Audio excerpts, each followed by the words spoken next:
vulnerable countries take our case to the rich and the resourced to build common purpose for justice, carbon neutrality, and a roadmap to crucial policy resets needed in a world that is burning up faster than our capacity for recovery. Excellencies, I'm sure all of you must have heard about the catastrophic floods in Pakistan, which impacted 33 million people, the size of 3 European countries. More than half are women and children. Despite 7 times the average of extreme rain in the south, we struggled on as raging torrents from our melting glaciers in the north ripped out over 8,000 kilometers of metal roads, damaged more than 3,000 kilometers of railway track, and washed away standing crop on 4 million acres, and ravaged all the 4 nook and corners of Pakistan. An estimate of damage and loss has exceeded $30 billion. And this all happened despite our very low carbon footprints, and yet we became a victim of something with which we had nothing to do. And of course, it was a man-made disaster. Mr. President, the priorities of Pakistan have never been clearer. First, the global goal on adaptation needs to be prioritized, both in terms of financing and timelines. We are yet to see the promised half and half balance in adaptation and mitigation finance. The current financing gap is too high to sustain any real recovery needs of those on the front lines of climate catastrophe. Second, loss and damage needs to be part of the core agenda of COP27 to meet the pressing humanitarian needs of those that are trapped in a crisis of public financing fueled by debt and yet have to fund climate disasters on their own. This is simply unjust and unfair, to say the least. Third, Mr. President, climate finance must be clearly defined as new, additional and sustained resources with a transparent mechanism that meets the needs of developing and vulnerable countries with the speed and scale that is required. There should now be total clarity on what actually counts as climate transfer and what counts as development finance, for instance, as they often overlap. Excellencies, we have been talking for years, but have failed to even agree on the basics. Pledges made at the Copenhagen COP15 in 2009 for mobilizing $100 billion per annum by 2020 have still not been realized. They need to be enhanced given the increased frequency and intensity of climate extreme events. Fourth, a global climate risk index of all parties of the UNFCCC must be created under the auspices of the UN system. Projects from the most vulnerable countries on this index must get prioritized and speedy approvals for climate finance.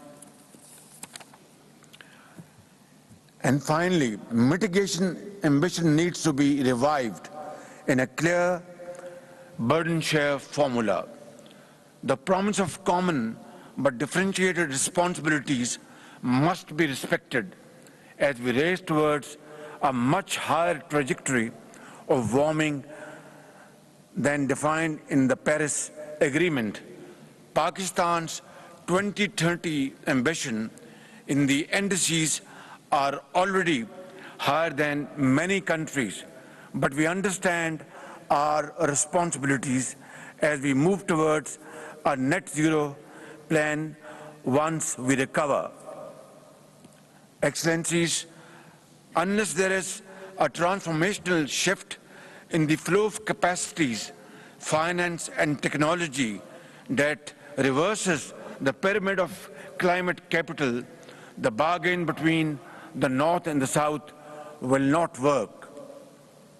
I want to share something with you. While we were grappling and fighting against this torrential floods which hit Pakistan very severely, we had to import wheat, palm oil, and of course, very expensive oil and gas, spending around about $32 billion to finance its import. On the other,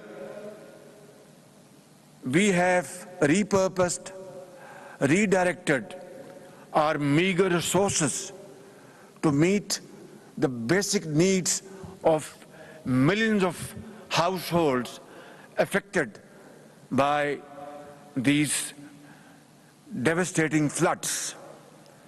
We had to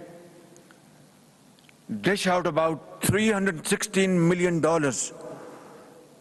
through a program by the name of Benazir Income Support Program to provide an amount of $113 per household to about 3 million households in flood-affected areas. And now, winter is setting in, and we need to provide shelter, homes, medical treatment, and food package to these millions of people in different provinces of Pakistan, for which we are spending billions of rupees from our own meager resources. Now imagine, ladies and gentlemen, on one hand, we have to cater for our food security for the common man by spending billions of dollars.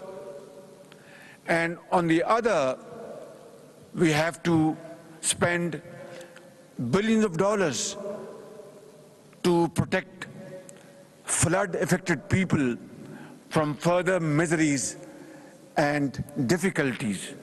How on earth can one expect from us that we will undertake this gigantic task on our own?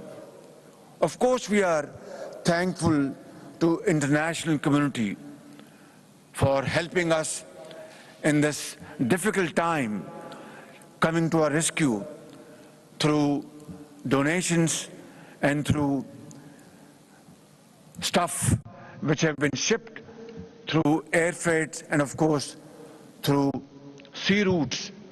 But the gap is humongous. The gap is widening by the day.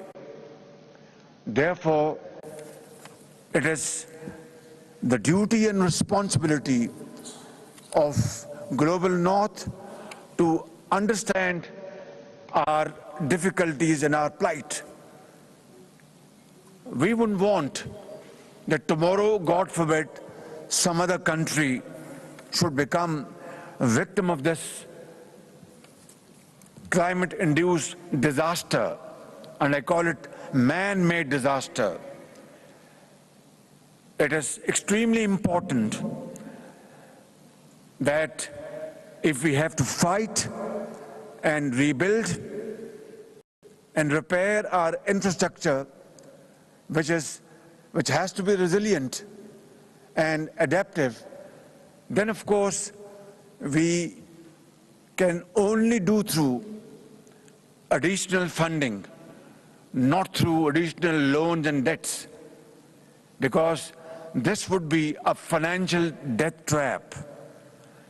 I hope this conference will not only listen to this message loud and clear, but convey this to all who have the power and financial muscle to change the course of history loud and clear. And that is what this conference is meant for. Ladies and gentlemen, it is now or never. For us, there is indeed no planet B. I thank you for your patience. God bless you. Thank you. वज़ीर आज़म मोहम्मद शहबाज शरीफ को COP27 में पाकिस्तान का मौक़िफ़ पेश कर रहे थे अपने